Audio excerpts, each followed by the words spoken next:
Olá, o porteiro me entregou um envelope que não era meu, não tinha remetente, só o número do nosso apartamento escrito à mão com uma letra que eu nunca tinha visto. Quando mostrei para minha esposa, ela pegou o envelope com uma calma que não combinava com o momento. Não abriu, não perguntou o que era, só disse deve ser engano e colocou na gaveta da cozinha como se fosse uma conta de luz. Eu fiquei olhando para ela por alguns segundos. Ela já tinha voltado a mexer no celular. Isso foi numa quinta-feira à noite. Na sexta de manhã, o envelope tinha sumido da gaveta. Perguntei onde estava e ela disse que tinha jogado fora porque era propaganda. Mas eu não tinha ouvido nenhum barulho de papel rasgado, nenhuma ida à lixeira, e quando olhei o lixo da cozinha antes de descer para o trabalho, estava vazio. Ela tinha esvaziado o lixo numa sexta-feira às 6 da manhã, algo que em 8 anos de casamento eu nunca tinha visto ela fazer. Naquele dia no trabalho eu fiquei pensando no envelope. Não conseguia me lembrar de nenhuma vez que ela tinha jogado algo fora antes que eu pudesse ver. Ela guardava tudo. Recibos, caixas de remédio, bilhetinhos da nossa filha do maternal. Uma vez ficou com um cartão de aniversário meu por 3 anos numa caixa de sapato. Aquela gaveta da cozinha era quase um arquivo dela. E o envelope tinha sumido em menos de 12 horas. Eu tentei não pensar mais nisso. Tinha reunião às 10, almoço com cliente, relatório para entregar. Minha esposa me mandou mensagem às 2 da tarde perguntando o que eu queria para o jantar, e eu respondi, qualquer coisa, e senti uma culpa estranha, como se eu tivesse feito algo errado por ter pensado naquele envelope. Esse sentimento de culpa, eu precisaria aprender a reconhecê-lo mais tarde. Ela tinha uma forma de me fazer sentir culpado antes mesmo que eu chegasse perto de qualquer pergunta. O porteiro que me entregou o envelope se chama Seu Gilmar. Trabalha no condomínio há 11 anos. Conhece todo mundo pelo nome. Sabe o horário de cada morador. Na semana seguinte, num sábado que minha esposa tinha levado nossa filha na casa da sogra, eu desci para jogar fora o lixo e parei para conversar com ele. Não perguntei sobre o envelope diretamente. Eu nem sabia ainda que estava começando a investigar alguma coisa. Só comentei que tinham entregado algo errado para nós. Seu Gilmar balançou a cabeça devagar e disse: Ah, esse eu entreguei certo não, seu Tiago. Esse veio endereçado para a dona Renata, sim. Eu ouvi aquilo e não entendi imediatamente. Minha esposa se chama Renata. O envelope era para ela. Voltei para o apartamento com um peso no peito que eu ainda estava tentando nomear. Sentei na cozinha por uns 20 minutos sem fazer nada. Depois abri a geladeira, peguei uma água, fechei a geladeira sem beber. A falta de remetente agora parecia um detalhe diferente. Não era descuido de quem mandou, era uma escolha. Naquela noite, minha esposa chegou com minha filha, com salgadinho, com energia. Me deu um beijo demorado na entrada e perguntou se eu estava bem, porque eu parecia cansado. Eu disse que tinha sido uma semana pesada. Ela passou a mão no meu rosto e disse: Você precisa descansar mais, amor. E eu acreditei nela. Ou fingi acreditar.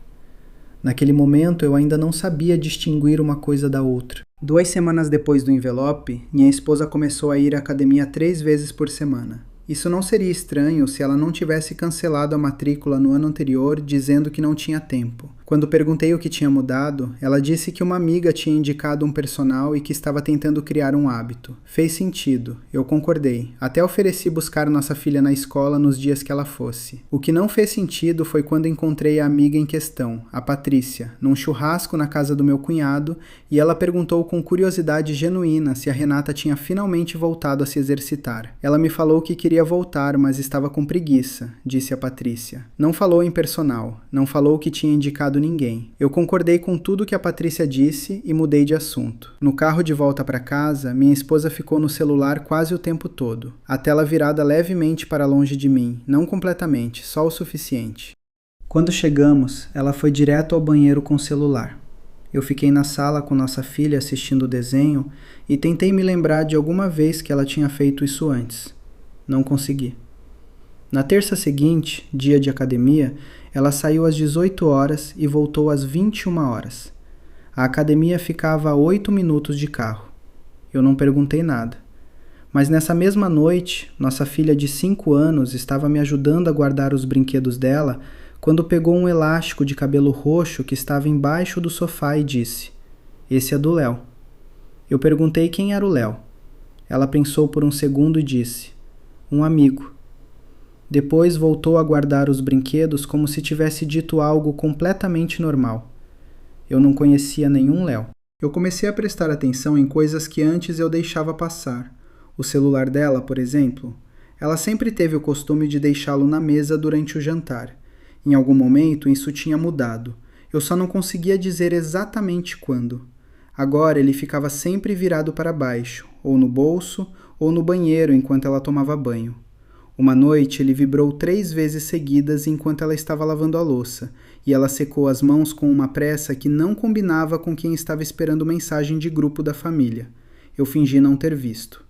Na quinta-feira seguinte, fui buscar minha filha na escola e a professora me parou na saída com um sorriso educado e disse que a Isabela tinha ficado muito animada com um passeio que a família tinha feito no fim de semana.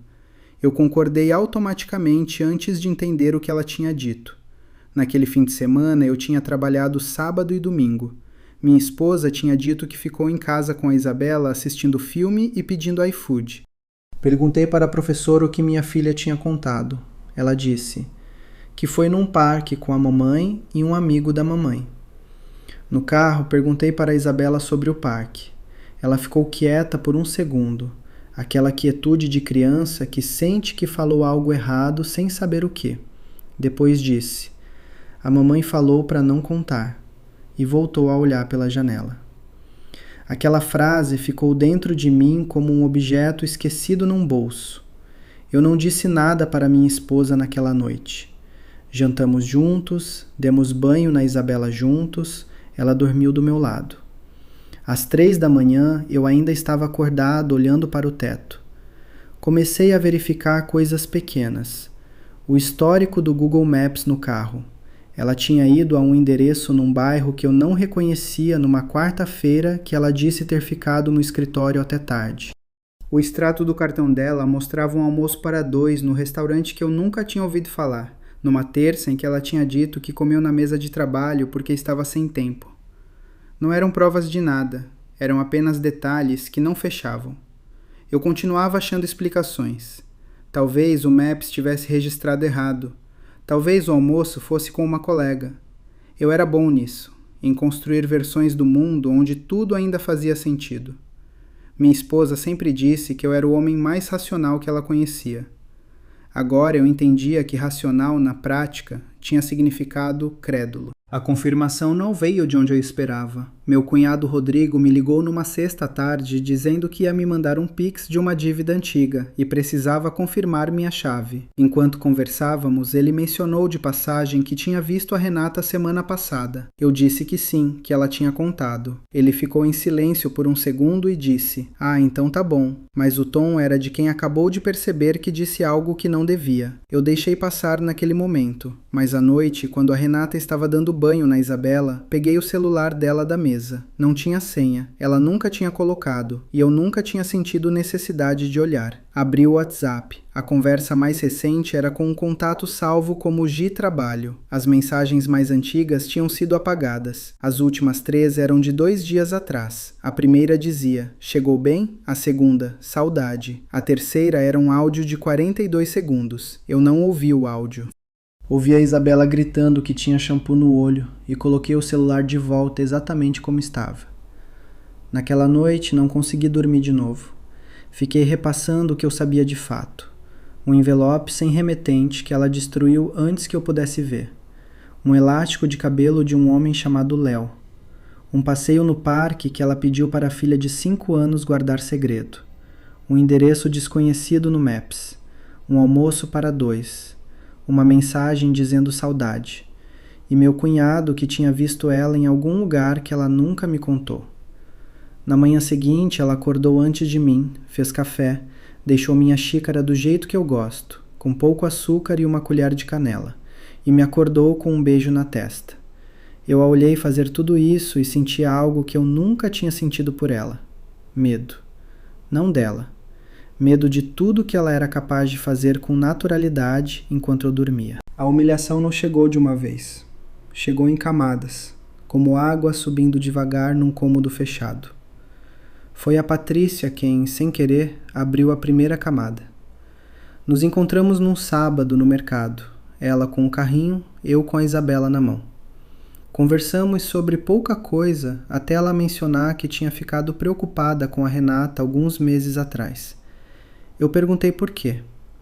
Ela desviou o olhar para as prateleiras e disse que era besteira, que tudo tinha ficado bem. Insisti com calma. Ela respirou fundo e disse: ela me pediu para cobrir uma saída dela uma vez. Eu cobri. Depois me arrependi, mas não sabia como falar com você. Eu agradeci para a Patrícia com uma voz que não reconheci como minha. Peguei a Isabela no colo e fui até o carro. Fiquei sentado ali por uns 10 minutos com minha filha perguntando se a gente ia embora. Eu disse que sim, que o papai só estava pensando. A Patrícia sabia. Tinha coberto. Provavelmente não era a única. Nessa mesma semana fui tomar um café com o Rodrigo e perguntei diretamente onde ele tinha visto a Renata. Ele ficou desconfortável, disse que não queria se meter. Eu disse que já sabia de muita coisa e só precisava confirmar detalhes. Ele olhou para a mesa por um longo momento e então disse que tinha visto ela num shopping do outro lado da cidade, numa tarde em que ela deveria estar numa reunião. Não estava sozinha. Ele não conhecia o homem, mas disse que eles caminhavam juntos de um jeito que ele não conseguiu ignorar. Tinha tentado me ligar naquela tarde, mas eu não tinha atendido. Eu me lembrei desse dia, estava numa reunião com um cliente novo. Rodrigo sabia havia meses. Tinha tentado me avisar uma vez e depois desistido. Eu voltei para casa naquela noite e jantei com minha esposa e minha filha. A Renata fez arroz, feijão, bife acebolado. A Isabela derramou suco e ela limpou sem reclamar. Depois do jantar, colocamos a Isabela para dormir juntos e ela leu a história, fez as vozes dos personagens, apagou a luz. No corredor, ela passou a mão no meu braço e disse que estava feliz. Eu disse que eu também. E naquele momento eu entendi o que é mentir sem esforço. Não é falta de caráter, é prática. Eu precisava entender desde quando. Peguei o extrato do cartão dela dos últimos 12 meses e fui olhando linha por linha numa tarde em que ela tinha levado a Isabela na casa da minha sogra. Restaurantes que eu não conhecia. 2 entradas de cinema num dia que ela tinha dito que ficou no escritório até tarde.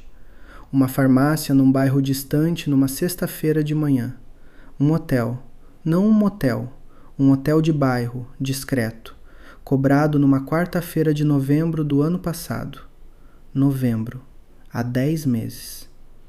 Eu fiquei olhando para aquela linha do extrato por um tempo longo. Em novembro, nós tínhamos comemorado 8 anos de casamento. Ela tinha me dado uma carta escrita à mão dizendo que eu era o homem com quem ela queria envelhecer. Eu tinha guardado essa carta na gaveta da minha mesa de trabalho. Ainda estava lá. Fui até a gaveta e li a carta de novo. A letra era dela. O papel era o mesmo que ela usava para bilhetinhos da Isabela. O carinho nas palavras parecia genuíno. E tinha sido escrita no mesmo mês do hotel. Voltei para o extrato. Fui mais atrás. Encontrei outro restaurante em setembro. Outro em agosto. Agosto era quando ela tinha retomado a academia. O personal que a Patrícia nunca tinha indicado. Eu abri o Instagram dela e fui até as fotos de agosto. Ela tinha postado uma foto na academia com a legenda "Voltando aos poucos" e 23 comentários de amigas dizendo que ela estava linda. Fui olhando os seguidores até encontrar um perfil sem foto, criado há 1 ano, com 0 publicações, seguindo apenas 4 contas. Uma delas era a dela. O perfil se chamava L. Menezes. Eu fechei o Instagram e fiquei sentado na mesa de trabalho com a carta de aniversário na mão. Lá fora estava começando a escurecer. Eu ouvi o elevador abrir no nosso andar. Ouvi a chave na fechadura. Ouvi a voz da Isabela chamando meu nome. Dobrei a carta, coloquei de volta na gaveta e fui receber minha filha com um sorriso que eu não sabia mais de onde tirava. Eu precisava de um nome. Já tinha uma inicial. Na segunda-feira seguinte, enquanto a Renata estava no banho, peguei o celular dela de novo. Dessa vez ela tinha colocado senha. Uma coisa que nunca tinha acontecido nos 8 anos que passamos juntos. Fiquei olhando para a tela de bloqueio por alguns segundos e coloquei o celular de volta sem tentar nada. Aquela senha nova me disse mais do que qualquer mensagem que eu pudesse ter lido. Fui por outro caminho. Nós tínhamos uma conta familiar no Google com backup automático de fotos. Ela usava o mesmo e-mail para tudo. Eu sabia a senha porque tinha sido eu quem tinha configurado a conta anos atrás. Abri o Google Fotos no meu notebook durante o almoço no trabalho. As fotos dela sincronizavam automaticamente. Fui até agosto, o mês que agora eu sabia que era o começo de tudo. Encontrei fotos que ela nunca tinha postado em lugar nenhum. Um café que eu não conhecia. Uma praça que levei alguns minutos para reconhecer como sendo no bairro do endereço que eu tinha visto no Maps. E numa foto tirada de dentro de um carro, provavelmente sem querer, o tipo de foto que aparece quando você mexe no celular sem travar a tela, dava para ver parte de um rosto no banco do motorista. Homem, cabelo curto, óculos escuros, camisa social azul. Eu recortei a imagem e mandei para o Rodrigo pelo WhatsApp sem explicar nada. Ele demorou 40 minutos para responder. Quando respondeu, era só uma linha. É ele. Se chama Leonardo. Trabalha com ela. Leonardo. Léo. O elástico de cabelo roxo embaixo do sofá. A minha filha de 5 anos segurando aquele elástico e dizendo um nome que eu nunca tinha ouvido com a naturalidade de quem fala de alguém conhecido. Ele não era um estranho para minha filha. Essa foi a parte que eu levei mais tempo para conseguir ficar de pé depois. Não o hotel, não as mensagens, não a senha nova no celular. Foi imaginar minha filha no banco de trás do carro enquanto eles andavam juntos naquela praça. Foi entender que a instrução de guardar segredo tinha vindo depois, e que antes disso ela tinha simplesmente apresentado esse homem a Isabela como se fosse algo normal. Como se eu fosse uma parte da vida dela que existia separada, em outro compartimento, sem comunicação com o resto. Naquela tarde eu liguei para minha mãe e fiquei na casa dela até a noite sem explicar direito o motivo. Ela não perguntou muito, só fez café e ficou sentada comigo na varanda. Às vezes as pessoas que nos amam sabem quando não é hora de perguntar nada. Quando voltei para casa, a Renata estava dando jantar para a Isabela. Me olhou com uma expressão de preocupação que parecia completamente sincera e perguntou se estava tudo bem. Eu disse que sim. Ela disse que eu tinha sumido a tarde toda. Eu disse que tinha passado na casa da minha mãe. Ela assentiu e voltou para a Isabela. Naquela noite, deitado no escuro ao lado dela, eu já sabia quase tudo. Faltava só uma coisa: entender quem mais tinha ajudado a esconder e por quanto tempo eu tinha sido o único no apartamento que não sabia de nada. A última peça veio da pessoa que eu menos esperava. Minha sogra me ligou numa manhã em que a Renata tinha saído cedo. Voz baixa, como quem fala de dentro de um armário fechado. Disse que precisava me contar uma coisa e que tinha demorado tempo demais para ter coragem. Ela sabia desde março. A própria filha tinha contado, não por culpa, mas porque precisava de alguém para guardar o segredo junto. Minha sogra tinha pedido para ela terminar. A Renata tinha prometido que ia terminar. Não terminou. Eu ouvi tudo sem interromper. Agradeci, desliguei. Março, 3 meses antes de agosto, que eu tinha achado que era o começo. Não era o começo. Agosto era quando ela tinha ficado mais descuidada, quando o elástico tinha parado embaixo do sofá, quando as fotos tinham começado a sincronizar, quando a Isabela tinha ido ao parque. Mas a história tinha começado em março, numa época em que eu me lembrava de ela estar particularmente carinhosa, ligando do trabalho só para saber como eu estava, deixando bilhetinhos na minha mochila. Eu tinha achado que era uma fase boa do nosso casamento.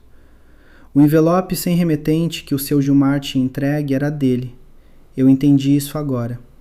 Ela tinha destruído antes que eu abrisse porque era a letra dele, e uma letra desconhecida endereçada a ela seria difícil de explicar. A senha nova no celular tinha vindo 2 dias depois de eu pegar o aparelho na mesa. Ela não tinha visto, mas tinha sentido. O perfil L. Menezes no Instagram existia para que ela pudesse responder stories sem aparecer para os seguidores comuns. A Patrícia tinha coberto uma saída só uma vez, em junho, e tinha se arrependido imediatamente. Minha sogra tinha carregado aquilo desde março com uma culpa que eu conseguia ouvir na voz mesmo pelo telefone. O almoço para 2 no extrato era deles. O hotel em novembro era deles. No mesmo mês da carta de aniversário escrita à mão. No mesmo mês em que ela tinha me dito que eu era o homem com quem ela queria envelhecer. O endereço desconhecido no Maps era o apartamento dele, num bairro do outro lado da cidade. A Isabela tinha estado naquela praça com os 2 juntos numa tarde de sábado em que eu trabalhava, e tinha aprendido o nome Léo com a naturalidade de quem aprende o nome de alguém que aparece com frequência. Durou 8 meses. Não anos, 8 meses. Às vezes a brevidade machuca mais do que a duração, porque tira qualquer narrativa de inevitabilidade. Não foi algo que cresceu por tanto tempo que se tornou impossível de controlar. Foi uma escolha feita em março e repetida toda semana durante 8 meses, dentro da mesma rotina, dentro do mesmo apartamento, dentro do mesmo casamento. Eu sentei na mesa da cozinha depois de desligar o telefone da minha sogra e fiquei olhando para a xícara de café que a Renata tinha deixado pronta para mim antes de sair. Com pouco açúcar e uma colher de canela, do jeito que eu gosto. Ela sabia exatamente o jeito que eu gosto de tudo, e esse conhecimento, que eu sempre achei que era amor, agora parecia apenas informação. Não senti raiva naquele momento. Senti algo mais parecido com cansaço, o tipo de cansaço que não passa com sono.